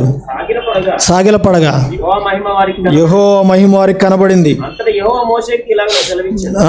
నీవు నీ కర్రను తీసుకొని అహరోను ఈ సమాజమును పోగు చేసి వారి కన్నుల ఎదుట ఆ బండతో మీరు మాట్లాడాలి. ఆ బండ మీకు నీళ్ళు ఇస్తుంది అన్నారండి. నీళ్ళు ఇస్తుంది అన్నాడు. ఏమండి, ఇప్పుడు వీళ్ళు ప్రయాణాల్లో ఉన్నాడు. కాస్త నీళ్లు కావాలి, భోజనం కావాలి కదండి. కానీ వీళ్ళు పెద్ద లిస్టు చెబుతున్నారండి. ఏమి లిస్ట్ అట? ఏమంటే గింజలు లేవట, అంజూరాలు లేవట, దానిమ్మలు లేవట, ద్రాక్షలు లేవట. ఏమండి, మనం వైజాగ్ ప్రయాణానికి వెళ్ళిపోతాం. కాస్త టిఫిన్లో కాస్త పులిహోర భోజనం కట్టుకుని వెళ్ళిపోతాం. ఇవన్నీ తీసుకుని వెళ్తాం. ఇంట్లో ఉన్న ఏమండి శనగగింజలు, ఏమండి జీడిపప్పు, బాదం పప్పు ఇవన్నీ వేసుకుని వెళ్తామా? ఏమండి, అక్కడికి వెళ్ళేది దేనికి? మనం వాక్యం నేర్చుకోవడానికి ప్రయాణం వెళ్ళిపోతున్నాం. అక్కడ వెళ్ళేది తినటానికా? కాదు కదండి. వీళ్ళు గమ్యస్థానాన్ని చేరుకోవాలి, మార్గంలో అలసిపోతున్నారు, ఆహారం కావాలి, నీళ్లు కావాలి, ఇవి ముఖ్యం ముందుగా. మరి ఇవన్నీ ఎందుకు చెబుతున్నారండి? ఇశ్రాయేల్ అంటే మామూలు వాళ్ళు కదండి. తిండి అంటే పిచ్చి అండి వాళ్ళకి. తిండి అంటే పిచ్చి. ప్రియులారా, మత్తు వచ్చి అసలు పడిపోయేంత వరకు వాళ్ళు తింటానే ఉంటారు, త్రాగుతానే ఉంటారు. ఇజ్రాయెల్ దేశానికి వెళ్ళి చూడండి. భారతదేశం నుంచి వెళ్ళిపోతారు చూసారా? వాళ్ళ ఇళ్లలో పనిచేయడానికి వాళ్ళని అడగని చెప్తారు. ఇశ్రాయేల్ అంటే ఎలాంటి వాళ్ళంటే తిండిబోతులు, త్రాగుబోతులు. ఏమంటే ఆ బెడ్ మీద పడిపోయేంతవరకు త్రాగుతూనే ఉంటారట. ఇక ఆ బెడ్ మీదనే 1-2 కూడా. అవి ఏం చేయాలి? డబ్బులకి కాసులు కక్కుర్తి పడిపోయినాయి. ఈ భారతీయులు పోయి వాళ్ళు శుభ్రం చేయాలన్నమాట. అది వాళ్ళ డ్యూటీ అనమాట. ఇశ్రాయేల్ అలాంటి వాళ్ళు అనమాట. ఆ లక్షణాలు ఎక్కడ పోతాయి వాళ్ళకి చెప్పండి? ఏమి లేవట? గింజలు లేవట, అంజూరాలు లేవట, దానిమ్మలు లేవట, ద్రాక్షలు లేవట. ఏమండి, ఇన్ని కోరికలు కోరుతుండే మోషే ఒక్కడ ఎలాగ తీసుకురాగలడు వీటన్నిటిని? ఏం చేయగలడు? ఇక ఏ సమస్య వచ్చినా ఆయన దేవుని చెప్పుకోవడమే కదా. వెళ్ళిపోయాడు దేవుని దగ్గరికి. అయ్యా చూసావా విపరీత పరిణామం ఎలా ఉందో? ఇవన్నీ కావాలని అడుగుతున్నారయ్యా. అలాగా అయితే మోషే వాళ్ళందరినీ నువ్వు పోగు చెయ్యి, అయ్యో ఆ బండ దగ్గరికి వెళ్ళి నువ్వు బండతో మాట్లాడు, ఆ బండ నీకు నీళ్ళు ఇస్తుంది అన్నాడండి. నీళ్ళు ఇస్తుంది అన్నాడు. దేవుని మాట ఒకవేళ పొరపాటున విన్నాడేమో మోసే. అంతకుముందు ఆల్రెడీ కొట్టిన అలవాటు ఉంది ఈయనకి బండని. ఇప్పుడు ఆ అలవాట్లు ఏం చేశాడు? ఎక్కడ పొరపాటు చేశాడు. అర్థమైందా? ఆ అలవాటులో ఎక్కడ పొరపాటు చేశాడు. ఎందుకంటే అప్పుడు కొట్టమన్నాడు, అప్పుడు కొట్టాడు, నీళ్ళు వచ్చాయి. ఇప్పుడు ఏం చేయమన్నాడు? కొట్టమన్నాడా? మాటలాడు అన్నాడు. దేవుడు అంటే లెక్క లేకుండా మాట్లాడుతున్నారు కదా, సేవకుడు అంటే లెక్క లేకుండా మాట్లాడుతున్నారు కదా. నేను ఎంత గొప్పవాడినో, నా తరపున సేవకుడు ఎలాంటి గొప్ప కార్యక్రమాలు చేస్తాడో ఈ ఇశ్రాయేల్ సర్వ ప్రజలకు కనపడాలి, నా మహిమ ఏంటి అర్థం కావాలి, నా శక్తి ఏంటి వాళ్ళకి అర్థం కావాలని చెప్పేసి మాట్లాడితేనే బండలోంచి నీళ్ళు వచ్చాయంటే మనం ఆయనకు వ్యతిరేకంగా నడుచుకుంటే మనల్ని ఏం చేస్తాడన్న భయం కలగాలి వాళ్ళకి, భయం కలగాలి వాళ్ళకి. కానీ ఈయనేం చేశాడండి? ఈయనేం చేశాడు? కొట్టాడండి. వెంటనే కోపం వచ్చిందా దేవునికి? వచ్చిందా? ఇదిగో ఈ సర్వ సమాజాన్ని తోడుకొని మీరు కానాను దేశానికి వెళ్ళరు, నువ్వు దూరంగా ఉండి చూస్తావు తప్ప ఆ దేశంలోనికి వెళ్ళటానికి నేను నీకు అవకాశం ఇవ్వను. అందుకే ఆ దేశాన్ని చూసి దూరంగా ఉండి వందనం చేసి చచ్చిపోయాడట. ఎవరో? మోషే గారు. ఎక్కడుంది ఆయన సమాధి? నెబో పర్వతం మీద ఉంది. అంటే ఆ దగ్గరకు వెళ్ళిపోయారు కానీ ఆ దేశంలో అడుగు పెట్టే అవకాశం మాత్రం ఇవ్వలేదండి. ఎన్ని సంవత్సరాల సంఘాన్ని పాలించాడు, నడిపించాడు? 40 సంవత్సరాలండి. చూసావా ఎంత కాలం నుంచి నేను సంఘాన్ని నడిపించాను, దేవుడు నాకు ఎంత అన్యాయం చేస్తాడని అన్నాడా? అనలేదండి. కానీ మనమైతే అంటాం, ఎవరిని చచ్చిపోయారనుకోండి ఇంట్లో, దేవుడు ఆయనకు అన్యాయం చేశాడు అంటాం మనమా? దేవుడు అన్యాయం చేయడండి, అన్యాయం చేయడు. మరి ఆయన చెప్పిన మాట శ్రద్ధగా వినాలా వద్దా? శ్రద్ధగా ఆలకించాలా వద్దా? మొదటిసారి కొట్టమన్నాడని కొట్టాడు, రెండవసారి మాట్లాడు, ఇశ్రాయేళ్ల కన్నులు ఎదుట నన్ను నేను మహిమపరుచుకోవాలి, మహిమపరుచుకోవాలి. నేను మాట్లాడితే బండలోంచి నీళ్ళు వస్తుంటే ఎంత గొప్ప కార్యక్రమం అండి. అంటే అందరి కన్నులు ఎదుట దేవుడు ప్రసన్నత ఏంటో, ఆయన మహిమ ఏంటో ప్రజలకు అర్థమయ్యేటట్లుగా చేయాలనుకున్నాడండి. కానీ ఆ కార్యాన్ని మోసి ఏం చేశాడు? ఏం చేశాడు? అలవాట్లో పొరపాటుగా కొట్టేశాడండి, కొట్టేశాడు. అందుకే వెంటనే దేవుని దగ్గర నుంచి శాపం వచ్చింది ఆయనకి. నువ్వు కానాను దేశంలోకి వెళ్ళవు అన్నాడండి. 40 సంవత్సరాలు సేవ చేసిన మోషే చిన్న తప్పు చేసినందుకే ఏమండి వాగ్దత్త దేశంలోనికి వెళ్ళటానికి వీల్లేదన్నాడే. మరి మనం కూడా సేవ చేస్తున్నాం. నేను ఇన్ని పొరపాట్లు చేశాను కదా, నాకేమవదు అని అనుకున్నావు అనుకో, నువ్వు కూడా వెళ్ళేది కానాను దేశం కాదు, పరలోకానికి. ఈరోజు కానాను దేశానికి వెళ్ళమన్నాడా? పరలోకానికి వెళ్ళమన్నాడా? పరలోకానికి. ఐగుప్తును దాటి వాళ్ళు కానానికి వెళ్ళటానికి అరణ్యములు ఏ తప్పులు చేశారో భూమి మీద నుంచి పరలోకానికి వెళ్ళటానికి నీ జీవితంలో ఆ తప్పులు దొరలకూడదని ఇశ్రాయేళ్ల చరిత్ర అంతా దేవుడు మనకు రాయించాడండి. అర్థమైందా? ఎందుకు రాయించాడు వాళ్ళ చరిత్ర? ఐగుప్తు నుంచి బయలుదేరిన ఇశ్రాయేలీయులు కానాను దేశానికి వెళ్ళే క్రమంలో ఏ ఏ తప్పులు చేశారో ఆ తప్పులు చేసినందుకు వాళ్ళ అరణ్యంలో శవములు రాలిపోయాయి. ఇప్పుడు ఆ తప్పులే నువ్వు భూమి మీద నుంచి పరలోకానికి వెళ్ళే క్రమంలో ఒక్క తప్పు కూడా చేయకూడదని వాళ్ళ జీవితం అంతా మనకు పాఠంగా రాయించాడండి. మరి మనం చేస్తున్నావా లేదా? చేస్తున్నావా? వాళ్ళు చేసిన తప్పుల కంటే ఇంకా డబల్ చేస్తున్నాం మనం. ఎందుకంటే తప్పులు చేయడంలో మనం పండిపోయాం, పిహెచ్డీలు చేసాం మనం. అర్థమైందా? చెప్తున్నాడు కదా, బాల్యం నుంచి నీకు వాడుక నా మాట వినకపోవటం, నరుల చెడుతనం భూమి మీద గొప్పది, గొప్పవాడని ఎవరినంటాం మనం ఈ లోకంలో? అంటే ఒక ప్రొఫెసర్ పిహెచ్డీ చేసిన వాడిని ఇది పలానా ఆయన గొప్పవాడండి పలానా విషయంలో అని చెప్తాం మనం. కానీ ఈరోజు ఎవరిని చూసినా గొప్పవాళ్ళు అయిపోయారు, గొప్పవాళ్ళు అయిపోయారు. సొదొమ గొమొర్రాలో పిన్నలు మొదలుకుని వృద్ధులు వరకట వాళ్ళు పండిపోయారు పాపం చేయటంలో. ఈరోజు సమాజం అలాగే ఉందండి, అలాగే ఉంది ఈరోజు కూడా. చూడండి, పిల్లలకు సండే స్కూల్కి పంపించి అంత నేర్పించినా అవి రావండి. కానీ ఫోన్ ఇచ్చి చూడండి, ఫోన్ ఇచ్చి చూడండి, మనకు తెలియని కూడా వాళ్ళకి తెలుసు. వాళ్ళకి ఎలా తెలిసాయి? అంతే, చెడిపోయారు, పాడైపోయారు, గొప్పవాళ్ళు అయిపోయారు పాపం చేయటంలో.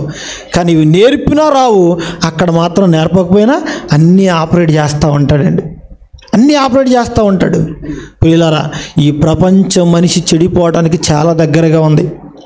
బాగు చేసేవాళ్ళు అక్కడక్కడ చెప్తున్నా వినే పరిస్థితి లేదు, వినే పరిస్థితి లేదు కదండి. అందుకే మార్చుకోవాలి మన జీవితాన్ని, ఎక్కడైనా మార్చుకోవాలి. లేవియాకాండం 5వ అధ్యాయము 17వ వచనం చూద్దామండి. లేవియాకాండం 5వ అధ్యాయము 17వ వచనం.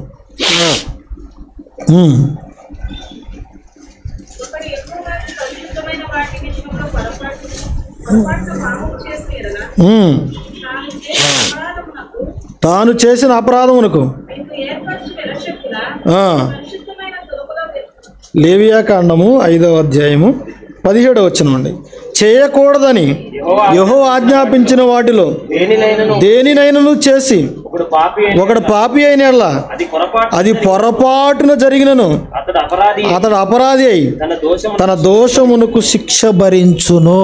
చూసారా ఏమండి, పొరపాటున జరిగినా కానీ దేవుడు ఏమన్నాడు? శిక్ష వేస్తానంటున్నాడు. ఇప్పుడు మోషే గారు పొరపాటునే చేశాడుగా, ఏమన్నా అంతకుముందు కొట్టమన్నాడు, ఇప్పుడు కూడా కొట్టమన్నాడేమో అని చెప్పేసి కొట్టాడు. మాట్లాడమన్నాడు అన్న సంగతి మర్చిపోయాడు. పొరపాటు జరిగిందే కదా.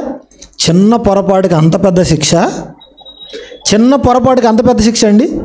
దేవుడి దగ్గర చిన్న పాపం పెద్ద పాపం అని ఏమి ఉండదండి. అర్థమైందా?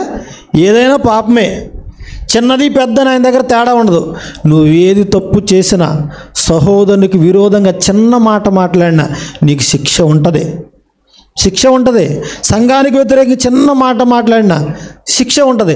సంఘ క్షేమాభివృద్ధి కొరకు కాక ఏమండి చిన్నాభిన్నం చేయడానికి ఏ మాట మాట్లాడినా నీకు శిక్ష ఉంటుంది. చూడండి, నడిపించే నాయకుడు మోషే చిన్న పొరపాటే కదండి చేసింది. దేవుడు చెబుతున్నాడు ముందుగానే ఏమని? చేయకూడదని యెహోవా ఆజ్ఞాపించిన వాటిలో దేనినైనా చేసి ఒకడు పాపి అయిన యెడల అది పొరపాటున జరిగిందని నువ్వు చెప్పినా కానీ దానికి శిక్ష తప్పదు అంటున్నాడండి. ఏమండి, మోషే గారు ఒక చిన్న పొరపాటు చేసినందుకు ఆయనకు అంత పెద్ద శిక్ష వేశాడంటే దేవుడు చిన్న చిన్న పొరపాట్లో కూడా చండ శాసనుడిగా కనపడతాడు. ఆదామావాళ్ళు చేసింది చిన్న తప్పే కదండి. ఏం చేశారు వాళ్ళు? దొంగతనం చేశారా? వ్యభిచారం చేశారా? నరహత్య చేశారా? ఏం చేయలేదు. మరి ఏంటి వాళ్ళు చేసిన తప్పు? ఆజ్ఞాతిక్రమం, చిన్న మాట మీరారు, పండు తినవద్దు. కానీ కెరూబులను అడ్డం పెట్టాడు, ఖడ్గజ్వాలను పెట్టాడు, ఇక ఈ వైపుకు మీరు రాకూడదని చెప్పేసి గింటి వేశాడు. అంటే చిన్న చిన్న తప్పులు కూడా దేవుడు సహించడు ఆయన. అర్థమైందా? చిన్న తప్పే కదని చెప్పేసి నువ్వు సర్దుబాటు చేసుకోవచ్చు, ఏమండి నిన్ను నువ్వు సముదాయించుకోవచ్చు. కానీ దేవునికి ఆ చిన్న తప్పు కూడా నచ్చదండి. ఆయనకి నచ్చదు. నేను పరిశుద్ధుడినై ఉన్న ప్రకారం మీరును పరిశుద్ధులుగా ఉండండి అని పిలుపునిచ్చిన ఆయన. ఏమండి, మోషే మహాసాత్వికుడు భూమి మీద, ఏమండి మహాసాత్వికుడు భూమి మీద, మిక్కిలి సాత్వికుడు. అలాంటి సాత్వికుడిని దేవుడు శిక్షించకుండా విడిచిపెట్టలేదంటే నిన్ను నన్ను శిక్షించకుండా విడిచిపెడతాడా? చిన్న తప్పే కదా, దేవుడు నన్ను ఏం చేయలే అని అనుకుంటున్నావా? అది నీ పొరపాటు, ఏమండి అది నీ అవివేకం. ఎందుకంటే నువ్వు చేసిన ప్రతి తప్పు కూడా దేవుడు ఆధారాలతో లిఖిస్తున్నాడు. వాటిని బట్టి దేవుడు నిన్ను శిక్షించక మానడు. అందుకే ప్రియులారా, చిన్నదా పెద్దదా అని మీరు ఆలోచించకండి. దేవుని దృష్టిలో చిన్నదైనా పెద్దయినా తప్పు తప్పే, తప్పు తప్పే. అందుకే దేవుని దృష్టికి మనం పరిశుద్ధులుగా ఉండాలి. ఎవరి పని వాళ్ళు చేయాలి, ఎవరికి అప్పగించిన పని.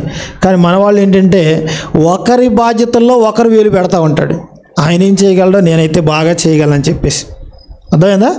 ఇశ్రాయేలు ఫిలిష్తీయుల దేశం నుంచండి ఆ మందసాన్ని వాళ్ళు తీసుకొని వెళ్ళిపోయారు కదా, మళ్ళా దావీదు తీసుకొని వస్తున్నాడు. ఏమంటే ఊరేగింపుతో తీసుకొస్తున్నాడు. కొత్త ఎద్దుల బండి మీద తీసుకొని వస్తున్నాడు. ఎద్దుల బండి మీద తీసుకొని వస్తున్నప్పుడు అండి యాజకులు కదండి ఆ మందసాన్ని మోయవలసింది, ఆ బండిని నడిపించవలసింది వాళ్ళు. ముందు నడుస్తున్నారు, బండిని నడిపిస్తున్నాడు. ఆ ఎద్దుల బండి మీద మందసం ఉందండి, మందసం ఉందనమాట. నాకోను కళ్ళం దగ్గరకు రాగానే ఎద్దులు కాలు జాలేయట.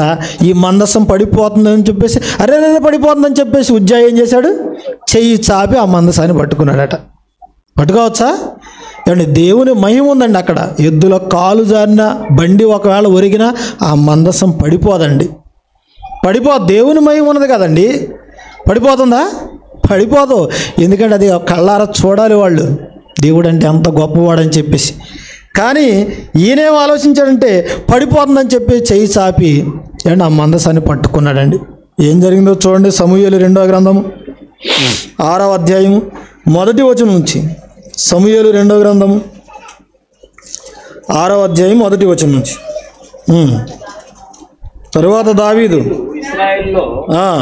30,000 మంది శూరులను సమకూర్చుకొని బయలుదేరి కెరూబుల మధ్య నివసించు సైన్యములకు అధిపతి యెహోవాను తన నామము పెట్టబడిన దేవుని మందసము అచ్చటి నుంచి తీసుకొని వచ్చుటకై తన యొద్దన్న వారందరితో కూడా బాయిలా యెహూదాలో నుండి ప్రయాణమాయను.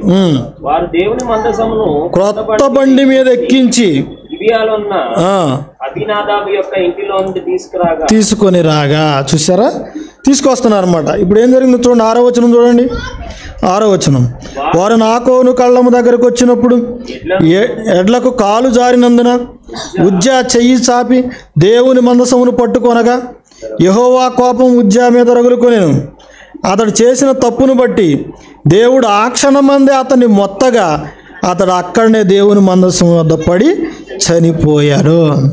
ఏమండి, పొరపాటు జరిగిపోతుందని పట్టుకోపోయాడు ఈయన, కానీ దేవుని కోపం రగులుకుందట. అక్కడే మొత్తితే అక్కడే చచ్చిపోయాడటండి.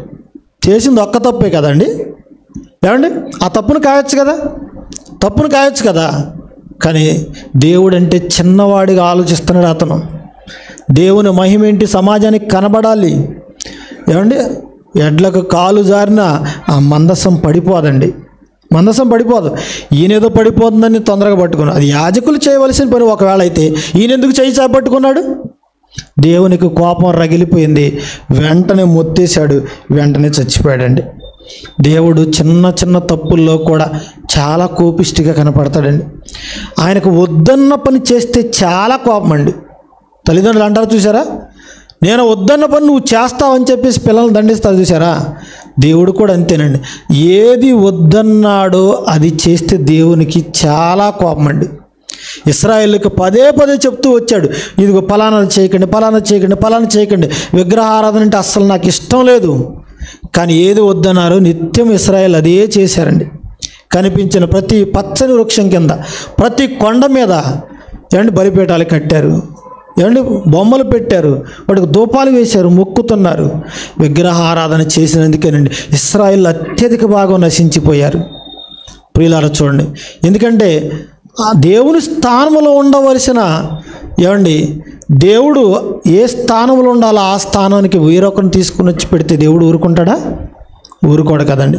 అందుకే దేవుడు వద్దన్న పని చేస్తే దేవుడికి చాలా కోపం అండి. ఆయన ఎక్కువగా అసహించుకున్నది రెండండి. ఒకటి వ్యభిచారము, రెండవది విగ్రహారాధన. కానీ ఇవే ఎక్కువగా చేశారండి ఇశ్రాయేల్. అందుకే అరణ్యంలో రాలిపోయారు. తన మనసుకు తోచనిది నచ్చనిది చేశారు వాళ్ళందరూ కూడా. నచ్చనిది చూడండి, ఉజ్జా చిన్న తప్పే కదండి చేసింది, అది దేవుని మందసం పడిపోతుందేమో అని చెప్పేసి మనం అనుకుంటాం కదా, అయ్యో పాపం ఆయన మందసమే కదా పడిపోబోతుంది, పట్టుకున్నాడు మంచి పనే చేశాడు కదని చెప్పేసి మనం అనుకుంటాం. కానీ అక్కడ పడదండి మందసం. దేవుని మహిమ వాళ్ళు కళ్ళారా చూడాలి. బండతో మాట్లాడితే బండలోంచి నీళ్ళు వచ్చి ఇశ్రాయేల్ అందరూ కూడా చూడాలి. 6 లక్షల సమాజం, దేవునికి ఘనత రావాలి, మహిమ రావాలి. కానీ అలా కాకుండా వీళ్ళు అడ్డుపడ్డారు చూసారా. అందుకే వాళ్ళకి శాపం వచ్చింది. అందుకే వాళ్ళు ఏమండి వాగ్దత్త దేశంలోకి వెళ్ళలేకపోయారు. ఉజ్జా మరణించిపోయాడు. ఇప్పుడు ఇలా అజ్ఞాన కాలం అది. ఆ అజ్ఞాన కాలము దేవుడు చూసి చూడనట్టుగా ఉన్నాడని చదువుకున్నాం కదా అపోస్తుల కార్యం 17:30లో. అజ్ఞాన కాలములోనే దేవుడు విడిచిపెట్టలేదంటే చిన్న పొరపాట్లు. ఇప్పుడు ఇది అజ్ఞాన కాలమా? పరిపూర్ణులు అవ్వవలసిన కాలం మనం, అది అర్థమైందా? పరిపూర్ణులు అవ్వవలసిన కాలం. మరి ఇప్పుడు దేవుడు విడిచిపెడతాడా? విడిచిపెట్టండి. అజ్ఞాన కాలంలోనే దేవుడు విడవలేదంటే పరిపూర్ణులు అవ్వవలసిన కాలంలో దేవుడు మనం తప్పు చేస్తే విడిచిపెడతాడా? విడవడండి. శిక్షలు ఎంత కఠినంగా ఉంటాయి ఇక్కడ మనకు తెలియదండి. ఒక్కసారి కన్ను మూస్తే కానీ అప్పుడు డైరెక్ట్గా అనుభవం ఏంటో మనకు అర్థమవుతుంది. ధనవంతుడు వెళ్ళాడు చూసారా డైరెక్ట్గా శిక్షలోనికి. అక్కడ కేకలు వేస్తున్నాడు, అగ్నిజ్వాలలో యాతన పడుతున్నాడు. వీళ్ళ భూమి మీద ఎంత బ్రతిమిలాడినా ఏమండి, ఎంత నచ్చ చెప్పినా ససేమిరా మనం మాట విన్నామండి. కానీ ఒక్కసారి కన్ను మూయగానే మనకు సంభవించే ఆ పరిస్థితులు డైరెక్ట్గా ఆ శిక్షలోనికి వెళ్ళిపోయినప్పుడు అప్పుడు ఎవరితో చెప్పుకునే పరిస్థితి లేదు. మన బాధ వర్ణనాతీతం కదండి, వర్ణనాతీతం. అందుకే ప్రియులారా, ఆ పాతాళ లోకానికి వెళ్ళి ఘోష చెయ్యకముందే ఈ భూమి మీద నీలో ఊపిరుండగానే నీ ఇంటిని చక్కబెట్టుకో, నీ దేహాన్ని చక్కబెట్టుకో, పొరపాట్లు చేయకు దేహంతో. తప్పులు చేయకు, ఈ పొరపాట్లు అలవాటుగా మార్చుకోకు. సంఘ క్షేమాభివృద్ధి కొరకు నీ శాయశక్తుల కష్టపడు. సంఘ అభివృద్ధిలో నీ పాత్ర ఏంటో నిరూపించి చూడు. ఇదిగో నేను లేకపోతే ఎవరు చేయలేరు అనుకోకు, నేను కూడా ఉండాలి జరిగే ప్రతి కార్యక్రమంలో అనుకోవాలి. ఏమండి, ఈ శరీరంలో చెయ్యి లేదనుకోండి, ఈ శరీరం క్షేమాభివృద్ధి నిందుతుందా? ఈ చెయ్యి పని ఎవరు చేస్తారు చెప్పండి? ఈ ఒక్క చేతి చేయటం ఎంత కష్టం చెప్పండి. అందుకు ఈ చెయ్యి ఉండాలి, ఈ చెయ్యి ఉండాలి. మీ ఇంట్లో పట్టు చీర ఉండాలి, మసిగుడ్డ కూడా ఉండాలా వద్దా? ఉండాలా? దేని పని అదే. ఏమండి, పట్టు చీరతో ఆ గిన్నెను దించగలవా? ముడుచుకుపోతుంది. అంటే దీనికి ఉండే ఘనత దీనికి ఉంటుంది, దానికి ఉండే ఘనత దానికి ఉంటుంది. ఇది మీకు అర్థం కాగలిగితే సంఘంలో నువ్వు ఉండాలి, నేను ఉండాలి, మీరు ఉండాలి, అందరూ ఉండాలి. అందరూ ఉండాలి. ఎవరికి ఇచ్చిన పరిమాణం చొప్పున ఆ పనిని కొనసాగించుకుంటూ వెళ్ళిపోవాలి. ఇక పొరపాట్లు చేస్తూ ఆ పొరపాట్లకి ఇప్పుడు శిక్ష రాలేదని చెప్పేసి ఆ పొరపాట్లను అలవాట్లుగా మార్చుకొని ఇంకా నువ్వు ముదిరిపోయావంటే ఏదో ఒకరోజు ఈ దేహం పగిలిపోతుంది. ఏమండి, ఈ దేహాన్ని చీల్చుకొని ఆత్మ వెళ్ళిపోతుంది. ఆ వెళ్ళిపోయిన ఆత్మను నువ్వు బలిపశువు చేసి నరకంలో కాల్చేస్తావు. నీ మూలంగానే జరుగుతుంది అది, నీ మూలంగానే. అందుకే ప్రియులారా, ఈ దేహం చెప్పిన మాట వినకండి. ఈ దేహాన్ని అవసరమైతే నలగొట్టండి. పౌలు గారు బాధపడుతున్నారు కదండి, అయ్యో ఇట్టి మరణములకు లోనగు ఈ శరీరం నుంచి నన్ను ఎవడు విడిపిస్తాడు? ఏమండి, శరీరం నుంచి విడుదల కావాలని కోరుకున్నాడు ఆయన. కానీ మనం ఈ శరీరానికి నలుగు పెట్టి ఏమంటే చక్కగా పెంచి పోషించాలని అనుకుంటున్నాం మనం. ఆయన ఏమో నలగొడుతున్నాడట, మనమేమో నలుగు పెడుతున్నాం శరీరానికి. చూడండి, ఈ శరీరాన్ని ద్వేషించేవాడు ఎవడును కూడా లేడు అంటున్నాడండి. నీ శరీరాన్ని నువ్వు ద్వేషించగలవా? ద్వేషిస్తేనండి ఈ రంగులు, హంగులు, ఆర్భాటాలు దేహానికి ఉండవండి, దేహానికి ఉండవు. ఆ దేహానికి చేసే అలంకరణకయ్యే ఖర్చు దేవుని పనికి ఉపయోగపడుతుందని చెప్పేసి ₹1 కూడబెట్టి దేవుని పనికి ఇస్తారండి, దేవుని పనికి ఇస్తారు. మరి అలా మనం చేయగలుగుతున్నావా? దేవుని పని ఉన్నతంగా చేయగలుగుతున్నావా? ఏమండి, మన ఇల్లు ఎంత బాగున్నాయో చెప్పండి, మన శరీరం ఎంత బాగుంది చెప్పండి, మన ఇంట్లో వస్తువులు ఎంత బాగున్నాయి చెప్పండి. కానీ దేవుని పని ఎంత బాగా చేస్తుందని చెప్పండి. దేవుని పనికి ఇవ్వలేని రూప మన గృహాలకు, మన అలంకరణకు, మన వస్తువులకు వినియోగించుకున్నాం తప్ప దేవుని పనికి ఇచ్చేవాళ్ళు ఎంతమంది ఉన్నారు? ఒక నెలంతా మీరు ఖర్చులు రాసుకోండి. ఒక పక్కన మీ ఇంట్లోకి అయ్యే ఖర్చు రాసుకోండి, మరో పక్కన దేవునికి ఇచ్చినవి రాయండి. దేవునికి 4 ఆదివారాలు చందా తప్ప ఏమిస్తున్నాను చెప్పండి. కానీ మీ ఇంట్లో ఎన్ని ఖర్చులు? వేలకు వేలు కదండి, వేలకు వేలు ఖర్చులు. మరి దేవుని పనికి అంత ఉన్నతంగా ఇస్తేనండి నశించిపోతున్న ఆత్మల కొరకు ఏమండి చక్కగా సువార్త చేయటానికి ఉపయోగపడతాయి కదండి. ఎంతమంది చేస్తున్నారు? చేయాలి అందరి బాధ్యత అది. యేసుక్రీస్తు వారు భూమి మీద ఉండగానే ప్రతిరోజు కష్టపడ్డాడండి ఆయన. ప్రతిరోజు ఒలీవల కొండెక్కాడు, కొండ దిగాడు, కొండెక్కాడు, కొండ దిగాడు. పగలంతా సువార్త చేయటమే ఆయన పని అండి, సువార్త చేయటమే పని. మరి ఆ పనిని ఎంతమంది అండి గురుతర బాధ్యతగా గుర్తెరిగి మీ భుజస్కంధాల మీద వేసుకొని ఎంతమందికి సమాజానికి తీసుకుని వెళ్ళిపోతున్నారు? ఏమండి, యేసుక్రీస్తు అన్న పేరు అందరికీ తెలుసండి, అందరికీ తెలుసు. తెలియని వాళ్ళు ఎవరైనా ఉన్నారా? యేసుక్రీస్తు నమ్మని వాళ్ళకు కూడా తెలుసు. కానీ ఎలా ఆయన యందు విశ్వాసం ఉంచితే నిత్య జీవానికి చేరుకుంటారన్న సంగతి వాళ్ళకి తెలియదు. అది మనం చెప్పాలి. అది మనం చెప్పాలంటే ఏం చేయాలి? మన అడుగులు గడపలు దాటాలి, ఊళ్ళు దాటాలి, జిల్లాలు దాటాలి, రాష్ట్రాలు దాటాలి, అనేక ప్రాంతాలకు వెళ్ళిపోవాలండి. కానీ విచిత్రం ఏంటంటే మన మాటలు మాత్రం కోటలు దాటుతాయి, అడుగులు మాత్రం గడపలు దాటం. మనం చెప్తేనే కదండి, చెప్తేనే కదా. ప్రకటించువారు పంపబడని ఎడల వారు ఎలా ప్రకటిస్తారు? ఎలా వెళ్తారు? అందుకే అందరూ సమిష్టిగా వెళ్ళండి, ప్రకటించండి. ముందు మీలో పొరపాట్లు సరిదిద్దుకోండి, ఆ తర్వాత సంఘంలో పొరపాట్లు సరిదిద్దండి. సమాజాన్ని సంస్కరించడానికి అడుగులు వేయాలి.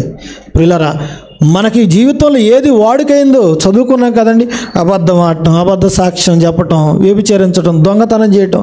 కానీ యేసుక్రీస్తు వారికి అపోస్తులైన పౌలు గారికి ఏమి వాడుకైందో చూడండి. ఏం చెప్తున్నారు? లూకాసు వార్త 12వ అధ్యాయము, ముందుగా 4వ అధ్యాయం చూద్దాం. 4వ అధ్యాయము 16వ వచనం చూద్దాం. లూకాసు వార్త 4వ అధ్యాయము 16వ వచనం. తరువాత ఆయన తాను పెరిగిన నజరేతునకు వచ్చాడు. తన వాడుక చొప్పున విశ్రాంతి దినమందు సమాజ మందిరంలోనికి వెళ్ళి చదువటానికి నిల్చున్నాడు. యేసుక్రీస్తు వారు ఏమండి విశ్రాంతి దినమున సమాజ మందిరానికి వెళ్ళాడు. యూదుల గురించి తెలుసు కదండి, అక్కడక్కడ సమాజ మందిరాలు ఏమంటే సునగోగ్స్, వాటిలో విశ్రాంతి దినాన్ని వెళ్ళి వాక్యం చెప్పటం, వాక్యం చదవటం, ఇదే కదా. యేసుక్రీస్తు వారికి ఏమి వాడుకట, ఏమి వాడుక ఏమంటే దేవాలయానికి వెళ్ళాలి, సమాజ మందిరానికి వెళ్ళాలి, వాక్యం చదవాలి, వాక్యం ప్రకటించాలి, ఇది ఆయనకు వాడుక.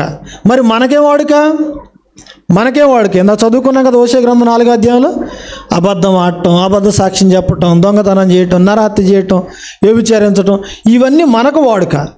పెద్ద పెద్ద సెలబ్రిటీలని కూర్చోబెట్టి అడుగుతూ ఉంటారు ఇంటర్వ్యూలో, ఏమండి మీ హాబీస్ ఏంటో చెప్పండి అని. వాళ్ళు ఏం చెప్తారు? వాచింగ్ టీవీ, రీడింగ్ బుక్స్ అని ఏదో చెప్తూ ఉంటారు. అది వాళ్ళకు వాడుక. నాకు బైబిల్ చదవటం వాడుక, కరపత్రాలు పంచడం వాడుక, సువార్త ప్రకటించడం వాడుక. ఎవరని చెప్తారండి? ఎవరి నోట వినపడదు ఇది. కానీ మన అలవాట్లన్నీ చెప్పుకుంటూ ఉంటాం, డైరీలు రాసుకుంటూ ఉంటాం. కానీ దేవుని పనిలో నీ వాడుకేది, నీ వాడుకేది? ఇదిగో యేసుక్రీస్తులాగా మన జీవితం ఎలా ఉండాలండి. అపోస్తులైన పౌలు గారి వాడుక చూద్దామా? చూడండి ఒకసారి. కొరింథీయులకు రాసిన రెండవ పత్రిక 4వ అధ్యాయము 18వ వచనం. కొరింథీయులకు రాసిన 2వ పత్రిక 4వ అధ్యాయం 18వ వచనం.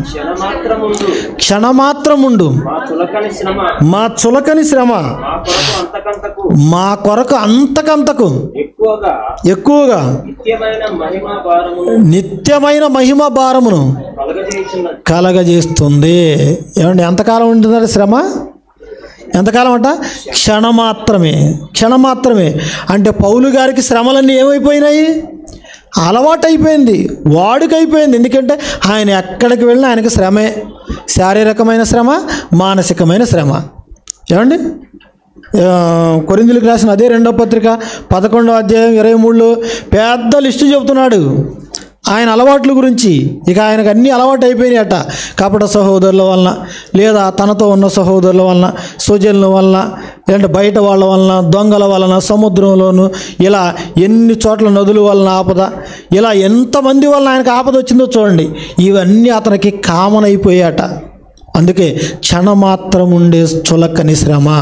ఎంతసేపు ఉంటుందండి శ్రమ? కొద్దిసేపే కదండి.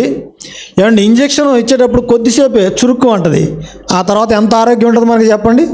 క్షణమాత్రమే కదా. ఏమంటే ఆ నొప్పి తర్వాత నువ్వు జీవితాంతం ఆరోగ్యంగా ఉంటావు. పౌలు గారు కూడా అంతేనండి, క్షణమాత్రం అంటున్నాడు. మరొక మాట చూద్దాం. రోమాపత్రిక 8వ అధ్యాయము 18వ వచనం. రోమాపత్రిక 8వ అధ్యాయము 18వ వచనం చూద్దామండి.